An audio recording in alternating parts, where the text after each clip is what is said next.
അരുണ്, ഈ ഡ്രസ് എങ്ങനെയുണ്ട്? ഇതൊന്നും വേണ്ട, ബ്രേക്ക്ഫാസ്റ്റ് ഒന്നും വേണ്ട, മാന്യമായിട്ടുള്ള ഡ്രസ്സൊക്കെ ഓർഡർ ചെയ്തത്. പിന്നെ നാളെ വിളിച്ചിട്ടില്ല കേട്ടോ. എന്താ കണ്ടന്റ്? കണ്ടന്റ് വളരെ സിമ്പിളാണ്. നല്ല സാരി ഉടുത്ത് അമ്പലത്തിലേക്ക് തൊഴാൻ വന്ന നായിക, അവളെ പ്രപ്പോസ് ചെയ്യാൻ പോണ നായകനായ ഞാൻ. എങ്ങനെയുണ്ട്? ഫ്രഷ്. ആ അറിയാം. ഓ അവിടെ சொல்லிக்கொண்டிരിക്കുക. ഹായ് എടാ ഒന്ന് വന്നേ, ഒരു കാര്യം പറയാനുണ്ട്. എന്താ? ഒന്നെങ്കിൽ ആ ഒരു കാര്യം പറയാനുണ്ട്. ചെറിയ പ്രശ്നമുണ്ട്. എന്താ? നാളെ നമ്മൾ ഷൂട്ട് ചെയ്യുന്നത് ഇല്ലേ, ആ ഇത് നായികയില്ലേ ഇപ്പോൾ. നായികയില്ലേ? അവളോട് പോയി അവള് വേറെ ടീമിനെ കണ്ടപ്പോൾ അവരോട് പോയി. ഓ അല്ലെങ്കിൽ പെണ്ണുങ്ങളൊക്കെ കണക്കാ.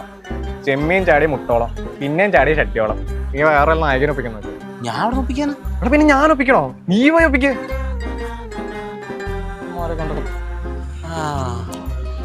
ഒപ്പിച്ചു. അവൾ അഭിനയില്ലേ? അവളൊന്നും ശരിയാവില്ല.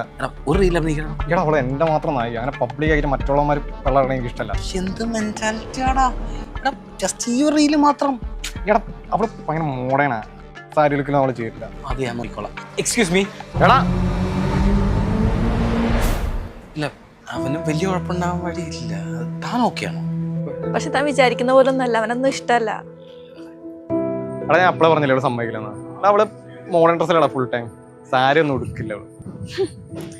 അതിന് നീ എന്റെ അടുത്ത് എപ്പോഴാ സാരി എടുക്കാൻ പറഞ്ഞിട്ടുള്ളേ?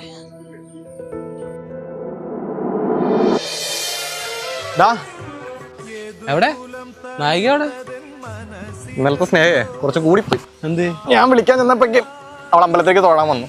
ഇനി തൊഴുതിട്ട് വരട്ടെ. നല്ല കാര്യം ഉണ്ടായിരുന്ന? എടാ ഈ ഫീൽഡിലേക്ക് ഇറക്കി അറിയാലോ, എല്ലാവരുടെ നന്മയ്ക്ക് വേണ്ടിയിട്ടല്ലേ. പ്രൊട്ടക്ഷനൊക്കെ നല്ലതാണ്, പക്ഷെ ചില സമയത്ത് ഈ പ്രൊട്ടക്ഷനോ റെസ്ട്രിക്ഷനൊക്കെ ഏതാണ്ട് ഒരുപോലെയാടാ. മനസ്സിലാക്കിയാൽ എനിക്ക് കൊള്ളാം. ആ ഈ ഡയലോഗ് കാണിച്ചേ. നായികില്ല എന്തോ ഡയലോഗ്. ഓ വരൂടാ.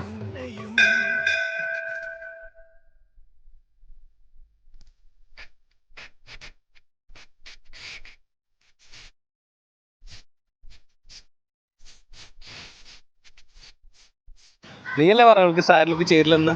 എന്നിട്ടോ? കൊള്ളാം. അവളെ ഇങ്ങനെ വെട്ടാൻ പറ്റില്ല, ഉടനെ കെട്ടേണ്ടി വരും.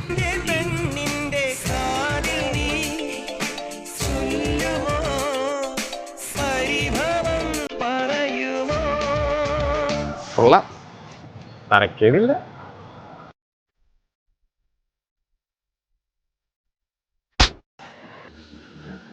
അടിപൊളി.